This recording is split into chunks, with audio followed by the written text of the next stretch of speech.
সুর জগতের কথা বলি। আমরা শুরু করবো তো ইনশাআল্লাহ। মরিলে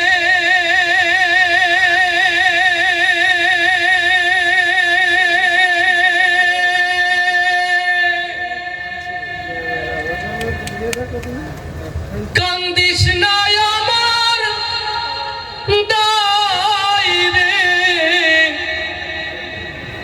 জাদু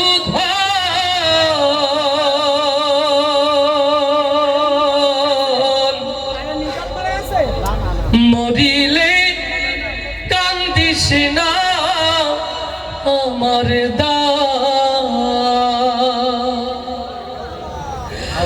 মরিলে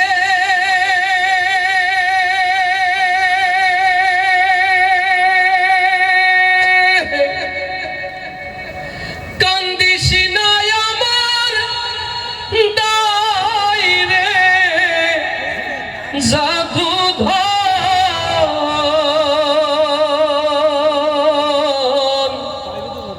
মরিলে কান্দিস না আমার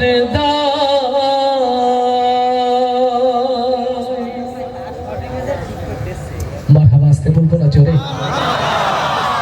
এই কথা এই সুর একদিন থেমে যাবে, থাকবো না আমি কোনো জামান। সেদিনও তো আপনাদের ভালোবাসা যেন ঘিরে রাখে।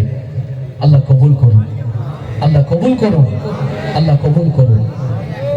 অনন্ত সেই পথের কথাগুলো শোনানোর জন্যই শুরুতেই এই কথামালা। এনামুলের হাতে একটি মাইক্রোফোন, এনামুলকে মাইক্রোফোনটা স্টেজে আমাদের ইসরাফিলের কাছে দেওয়ার জন্য আপাতত অনুরোধ করছি। সম্মানিত ভাইরা, আজকের এই সুন্দর আয়োজন হচ্ছে সিরাত ফেস্ট, রাসূল পাক সাল্লাল্লাহু আলাইহি ওয়াসাল্লামের জন্য নিবেদিত। আলহামদুলিল্লাহ, এই জন্য আমরা আজকে সিদ্ধান্ত নিয়েছি বেশি বেশি করে নাতে রাসূল আপনাদেরকে শোনাবো ইনশাআল্লাহ। আমার প্রিয় ভাই এনামুল হাসান বিন নূর, তার এই মাদ্রাসার যিনি কালচারাল টিচার, আমাদের প্রিয় ভাই হাফেজ ইসরাফিল, তাকে অক্ষ করে দিয়েছে। আর এনামুলকে আমাদের শিল্পীরা সবাই অনেক বেশি ভালোবাসে, আমার বেনাপোলবাসীদেরকে ভালোবাসে, যার কারণে আমরা এক ঝাঁক প্রিয় শিল্পী সাথে নিয়ে এসেছি। সকলকে তারের বেলার প্রিয় শিল্পীদেরকে দাঁড়ানোর জন্য অনুরোধ করছি। আমরা একসাথে কণ্ঠ মিলিয়ে নবীর শানে আওয়াজ তুলব। আল্লাহ তাআলা বাংলার এই ছোট্ট জমিন থেকে নবীর প্রতি ভালোবাসাগুলো যেন পৌঁছে দেন।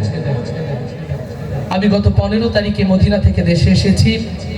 গতকাল ভোলার প্রোগ্রাম শেষ করে আজ এখানে, তার মানে নববী থেকে ফিরে আসার পরে এটা আমার দ্বিতীয় প্রোগ্রাম। তো আসুন আমরা যেন সবাই নবী রঙে রঙিন হতে পারি, রাসূলের সিরাত যেন আপনার আমার বাকি জিন্দেগির সিরাত গ্রহণ করতে পারি।